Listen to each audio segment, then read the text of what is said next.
Bloodborne. Bloodborne begins with the lie, one of beasts and blood, of hunters and plague. But as you delve deeper into Yharnam's crumbling gothic alleys and nightmare dimensions, the truth reveals itself. You're not battling werewolves. You're witnessing the breakdown of reality caused by cosmic contact with entities far beyond human comprehension. The Great Ones, eldritch gods from higher planes, exist beyond the veil. The healing church discovered their blood deep beneath the city, in ancient labyrinths that predate humanity. They used it to cure the sick, to evolve, but it backfired. The blood transformed citizens into beasts and worse, into things with eyes blooming from within. Knowledge, not teeth, is the true infection. The game introduces insight, a stat that measures your understanding of the truth. The higher it goes, the more horrific things you see. At first, it's just a core, but then the world shifts. Gigantic monsters you couldn't see before reveal themselves, clinging to cathedrals, watching silently. The sky changes. The laws of reality become optional. It's brilliant cosmic horror, where sanity isn't a resource. It's a privilege you're punished for losing. The Great Ones aren't evil. They simply are. They communicate through dreams, mutate those who seek them, and view humans as failed vessels. Various factions in Yharnam strive for ascension not through enlightenment, but by birthing gods or stuffing eyes inside their brains to see more. The endings offer no escape, only transformation. One path loops you through the nightmare. Another turns you into a lifeless puppet of the Great Ones. And the most disturbing? You become a god infant, a crawling, tentacled baby in a sea of stars, free of humanity, free of meaning, free of self. Bloodborne doesn't ask if you're ready to face cosmic truth. It forces you to live with it. Azathoth. Azathoth is the ultimate cosmic horror, the blind idiot god. He sleeps at the center of the universe, dreaming all existence into being. Should he awaken, everything ends not in fire, but in nothingness. Surrounded by shrieking flutes and dancing lesser gods, Azathoth is mindless, formless chaos. He isn't malevolent, just unaware. We exist because he dreams. And one day, he may stop. Cults worship him not for power, but for obliteration. To know Azathoth is to know that everything life, purpose, meaning is an accident. You're not important.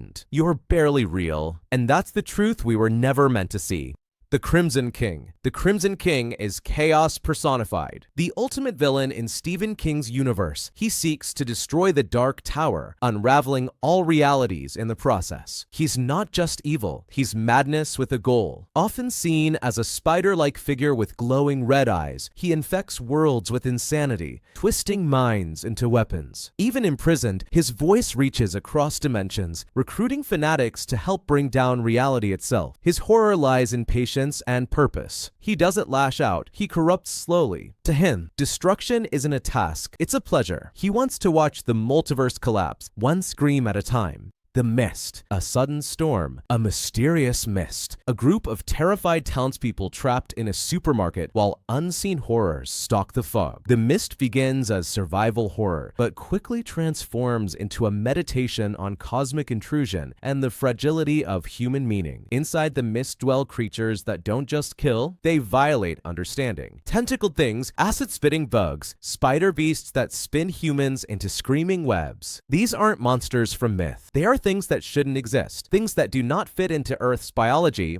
or perhaps even our dimension. They don't hate us. They don't care about us. Their presence is wrong, as if reality itself is glitching. The horror isn't just the creatures, it's what they represent. The thinness of the membrane separating our world from something else. When that rips open, logic, safety, and meaning bleed out. Inside the supermarket, humanity fractures. A religious zealot rises, interpreting the horror as divine wrath. Others cling to reason. No ideology survives contact with the void. The ending is infamous. The protagonist, trying to spare his son and friends from being eaten alive, mercy kills them, only for the mist to clear and rescue to arrive moments later. It's not just a tragedy, it's the universe laughing. The mist doesn't punish evil, it mocks hope. It shows that in the face of incomprehensible forces, our best choices can become the cruelest. And in a truly indifferent cosmos, even mercy can be a mistake. Pennywise. Pennywise isn't just a killer clown. He's a cosmic predator. Known as IT, this shape-shifting entity originates from the macroverse, a void beyond our universe. His true form, the Deadlights, is so alien that a glimpse drives victims insane. He returns every 27 years to feed on fear, usually appearing as a clown to terrify children, the easiest prey. But Pennywise is more than a monster. He's a reflection of our most primal terrors. He manifests whatever you fear most, turning imagination into a weapon. Those who resist him don't fight with strength. They fight with belief. Unity and imagination become stronger than horror. Despite being defeated by children, IT remains a terrifying reminder that the most dangerous threats aren't always physical. They're psychological. Pennywise wears a smile, dances in the dark, and waits patiently to feed not on flesh, but on fear itself.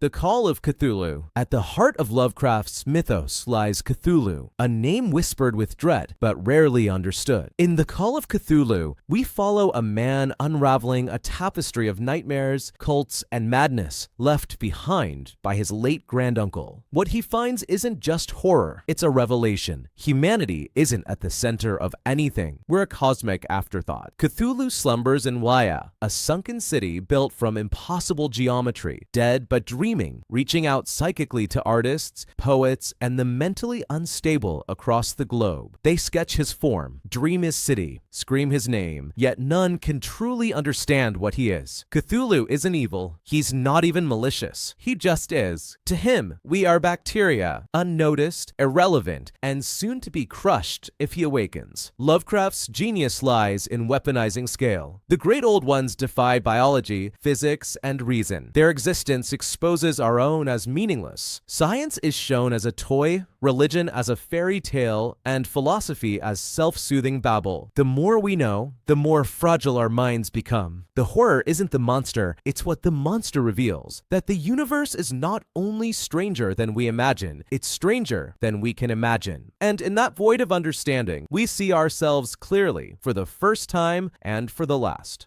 Nyarlathotep. Nyarlathotep is the only outer god who walks among humans. A shapeshifter with countless forms, he's a smooth-talking manipulator who spreads chaos through deception, not brute force. Known as the Crawling Chaos, he doesn't slumber like Azathoth. He performs, interacts, corrupts. He brings madness through strange inventions, cryptic messages, and cruel games. He doesn't destroy cities, he unravels minds. Nyarlathotep wants to be seen. He wants you to understand your own insignificance and then go mad from it. Unlike other cosmic entities, he has personality. He smiles as he drives civilizations into despair. His horror lies in his intelligence. He doesn't erase you. He makes you watch yourself fall apart piece by piece and love him for it. Prince of Darkness. What if Satan wasn't a fallen angel, but quantum fluid in a canister? In Prince of Darkness, science and religion converge into a nightmare that neither can explain. Deep in the basement of a decrepit church, a group of quantum physics students uncovers a swirling cylinder of green liquid, a substance revealed to be the essence of pure evil, not as theology understands it, but as something far more alien. This isn't supernatural. It's subatomic. The liquid transmits data backward through time. It exists in defiance of causality. And it's not alone. It wants to open the mirror to bring its father, the anti-god, into our dimension. The horror doesn't just come from the creature itself, but from what it implies, that our spiritual beliefs are just distorted interpretations of ancient, incomprehensible truths. Dreams begin to plague the group, broadcasts from the future sent through tachyons, warning them of what's to come. The film suggests that evil is not moral corruption, it's a structural component of the universe. The final image, a figure in shadow reaching through a mirror, isn't just a scare, it's a declaration. Science can't save us. Religion can't either. The horror isn't just in what's coming through, it's in realizing it was always there. Thank you so much for watching this video. If you'd like to discuss it or suggest new ideas,